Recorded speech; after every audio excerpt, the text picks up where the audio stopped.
We must drain the swamp. And Raila is an enabler of bad governance in Kenya. He is a singular supporter and pillar of the William Ruto administration. Opposition and government are in bed together to steal your money, to impoverish you, and make sure that you never rise from poverty. So you who still supports, unashabikia like a football game, you know, you think this is like Man U or Arsenal or Chelsea. So unashabikia tu. This politics is affecting your everyday life. It's affecting how you are able to afford food. It's affecting how you are able to afford electricity. This bad politics is affecting how you are able to earn a living, whether you are able to save money, whether you are able to invest in this country, whether you are able to borrow.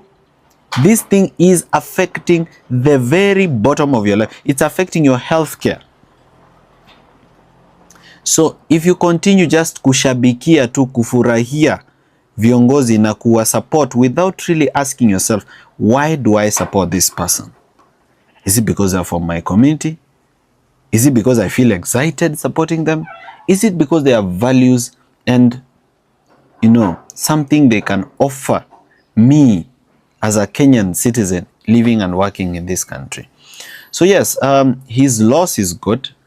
It is good even for Africa, because the kind of money that has been spent to bribe presidents, you know, presidents can be bribed to vote for this guy, is enormous. And that money is your taxes.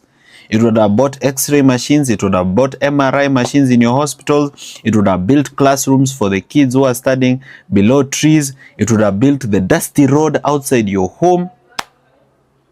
Go to Nyanza and see how much it's underdeveloped. I went to Siaya. I went to Ugenya, for example. In a whole constituency, there's only one tarmac road, Gotenanga Baruber, which has stalled. So then what development are you getting as the people of the region? So this has nothing to do with tribalism. This is about politicians who may have started very well. Well, we don't despise what these people did in their initial years of politics. They fought for something that was right. But you know, that is also true for every other dictator. Even Adolf Hitler started as a revolutionary. Even Museveni saved his country, okay, before he actually began destroying it again. So we need to start having this conversation about these people who have dragged us behind with the politics of corruption, with the politics of tokenism, with the politics of violence. You know how much ODM has violence and how much it uses young people to perpetuate political violence in our country.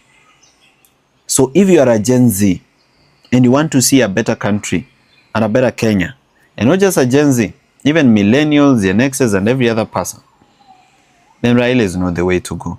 In fact, none of these politicians will offer you the solution you want, because most of them, their style of politics is tribalism. They consolidate your support.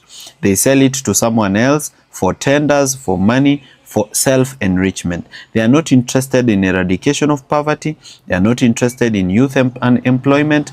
They are not interested in youth entrepreneurship and innovation for eradication of poverty and creation of jobs. They are not interested in that. They just want to be rich and rich and rich and continue to control the poor. So we must get ourselves out of that slavery. So this has nothing to do with individuals. It's not personal. It's not hate. It's just that we are so focused. We really know what we want. And we really know that these people don't represent what we want. We need a new future, a new Kenya that is fair for you and me. And this person is not the way to that new future. So sometimes they may oppose the government just to make you excited. So sometimes Raila may come, oppose the government kidogo. You'll be so excited because he's talking about you. He's talking about the cost of living. He's talking about your situation. But he's not talking about you to solve the problem. He's talking about you to create enough political capital for him to be bought. Akinunuliwa with his billions and makes his money, you are left sinking. So until we get ourselves out of that vicious circle of lies, then we are not getting out of this. So just understand, I as Morara, I'm not doing politics for money. I'm not doing it for popularity. I just doing the right thing. Whoever will support me doing the right thing, I'm grateful. If majority of Kenyans do not support me in the right thing and they prefer the wrong thing, if 8 million or 10 million people vote for the wrong thing against Morara, that's not my loss. Sio mimi napoteza. It's them, it's their country, it's their decision making. It is them defining their own future. Remember, at the end of the day, I can't decide for the Kenyan people what is good for them.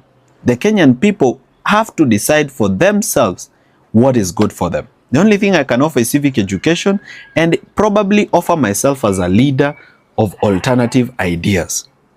But if Kenyans, choose not to support me, they've chosen not to support the right thing. And that's a decision that somebody can have. Somebody can choose the wrong thing.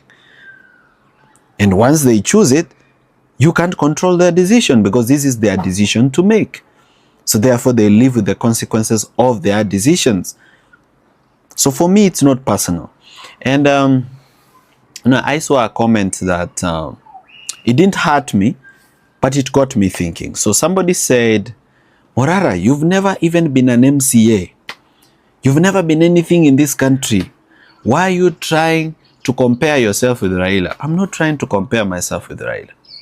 Raila is in 80s. I'm in my 20s. I have 60 years to choose to be a different person, to be a different kind of leader, to offer a different kind of solution, to be not corrupt, to not accept money from my governors and my MPs who will be elected under inject party as a way of funneling corruption in the counties and in the national government, to not be bought when people have died for something. I have that choice and I have 60 years to make it better. And I choose to be a better person. So I'm not comparing myself. Somebody who is in their 80s, in the sunset years of their lives, I'm in the sunrise years of my life. And I want to choose to be a different kind of leader.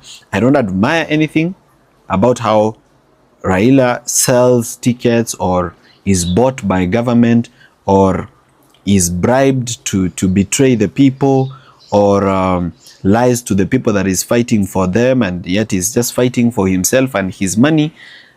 I don't admire any of that and I don't support it. And I'm sorry if you find it offensive that I don't support it, but that's it. I don't support anything. Corruption. Matiang'i is a kisi like myself, but you heard me say that if Uhuru Kenyatta is the one behind Matiang'i, then we are doomed.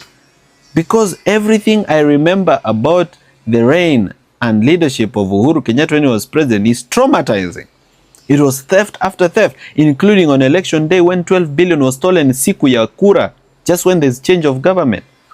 And because Ruto is from the same family and same tribe of thieves, he could not follow up the money because he has stolen more. So aliwacha tu pia hao waende na hiyo. So if Uhuru is coming back to power through Matiang'i, I said it's a no. You've never seen me opposing anything about Maraga because he's straightforward, he's clean as a fiddle. The guy is good. His principles are sound, his values are true, he's true to self and to country. Never seen me say anything about Okia. So, personally, I only align with the leaders of integrity. And it doesn't matter, even if I'm left alone, even if you call me a lone ranger, mwenye hataki kushikana na wengine, mimi sishikani na any person that is corrupt. That is not the future that we are seeking. So kama tutabaki peke yetu tupate kura mbili, ni sawa. We are glad to receive our 2 true votes. Even if it's 10 votes, even if it's 15 in the whole country, if I run for president and out of 24 million votes, I only get 100 votes. I'm very proud of the 100 people who believed in the right thing. Yeah. But God is God and He's still seated on the throne. So I might surprise you, by the way. You might think I'll get 100 votes and I end up with 10 million votes because the Gen Zs are many. 8 million of them did not vote. 7 million of them are qualified to vote. That's 15 million votes. If only 10 million vote, my friend, it's not going to be easy.